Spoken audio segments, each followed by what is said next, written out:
इस socialist movement के नेतृत्वकर्ता जयप्रकाश नारायण जी के नाम पर अब बिहार में ये वोट मांगने जाएंगे, उनका भी अपमान किया गया है। क्या वो सहमत है इस मांग से?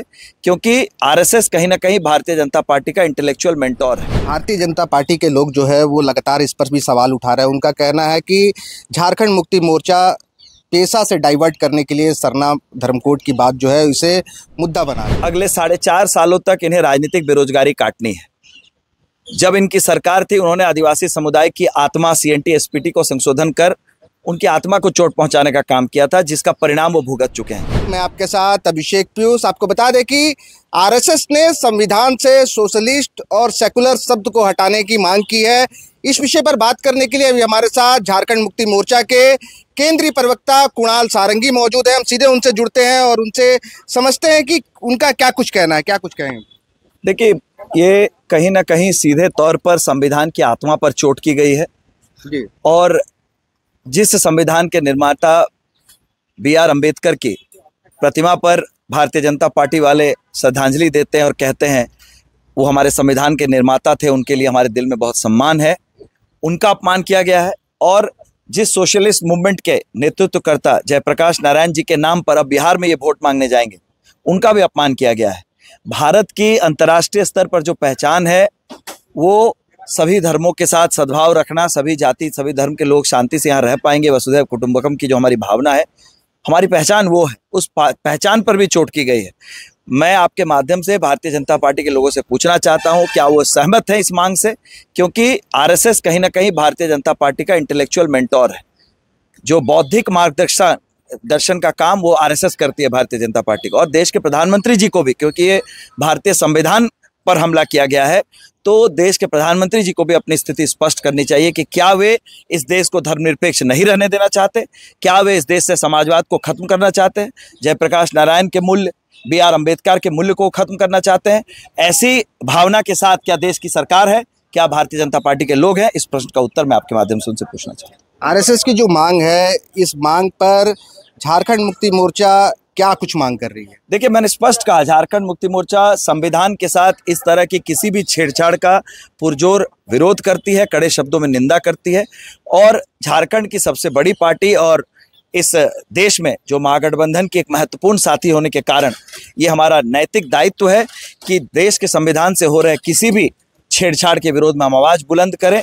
और निश्चित रूप से इस बात का हर स्तर पर विरोध होगा अगर संविधान के साथ किसी भी तरह की छेड़छाड़ केंद्र सरकार के द्वारा आरएसएस के कहने पर की जाएगी। एक और सवाल है कुणाल जी की पेशा एक्ट 1996 को लेकर के जो हाईकोर्ट है उसने सरकार के मुख्य सचिव और पंचायती राज सचिव को जो है अवमानना का नोटिस जारी किया है और उसे कारण बताने के लिए कहा है। इसे कैसे देख रही है झारखंड मुक्ति मोर्चा? देखिए, चूंकि विषय न्यायालय के विचाराधीन है जी, तो मैं उस पर न्यायालय के संबंध में कोई टिप्पणी नहीं करना चाहूँगा। न्यायालय का दायित्व है कि अगर कोई विषय ऐसा है जो उनके संज्ञान में जाता है, उस पर अपना टिप्पणी दे सकते हैं, उस पर वक्तव्य दे सकते हैं। झारखंड की सरकार कटिबद्ध है आदिवासी समुदाय के जो उनके अधिकार हैं उसको कैसे धरातल पर बेहतर तरीके से उतारा जाए इस संबंध में। और लगातार माननीय मुख्यमंत्री महोदय ने पेशा कानून को लेकर उच्च स्तरीय कमेटी का निर्माण किया है। उस कमेटी के माध्यम से इसके जो व्यापक प्रभाव होंगे, सामाजिक, सांस्कृतिक, राजनीतिक जो भी प्रभाव होंगे, उस सभी का आकलन किया जा रहा है और सटीक निर्णय लिया जाएगा ताकि जो आदिवासी समाज की भावना है उसे किसी तरह से भी वो भावना आहत ना हो और जो उनके उद्देश्य है उसको पूरा किया जा सके।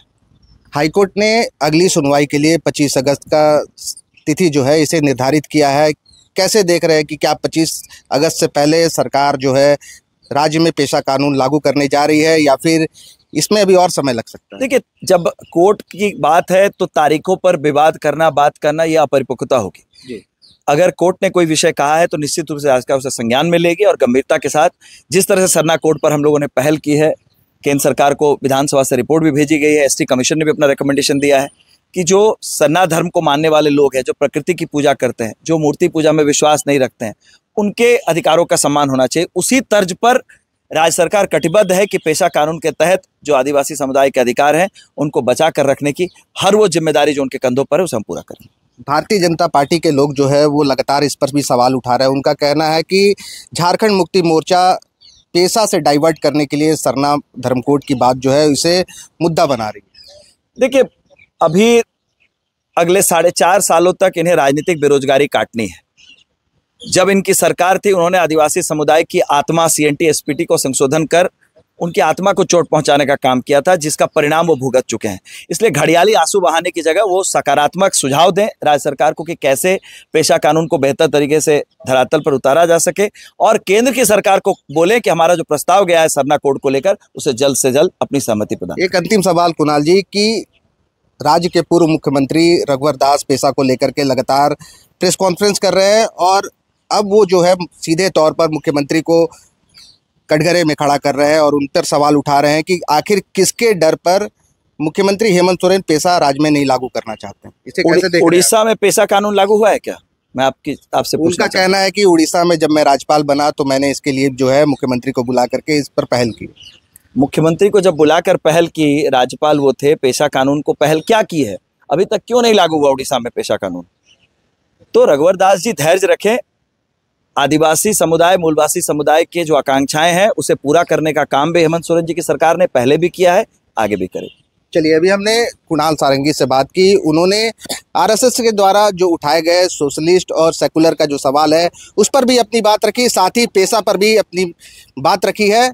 ऐसी ही खबरों के साथ हम आपके साथ फिर बनेंगे द फॉलोअप के साथ। मैं अभिषेक पीयूष, नमस्कार। गोल, जहां 27 वर्षों के सफर में 17,000 से भी अधिक छात्रों ने डॉक्टर एवं इंजीनियर बनकर भरे सफलता की ऊंची उड़ान, जहां साधारण छात्र भी झारखंड टॉपर्स बनकर बना रहे इतिहास। दूरदर्शी शिक्षाविद श्री विपिन सिंह के मार्गदर्शन में मेडिकल एवं इंजीनियरिंग के लाखों छात्रों के लिए आशा की किरण के रूप में गोल, नेशंस लीडिंग इंस्टीट्यूट।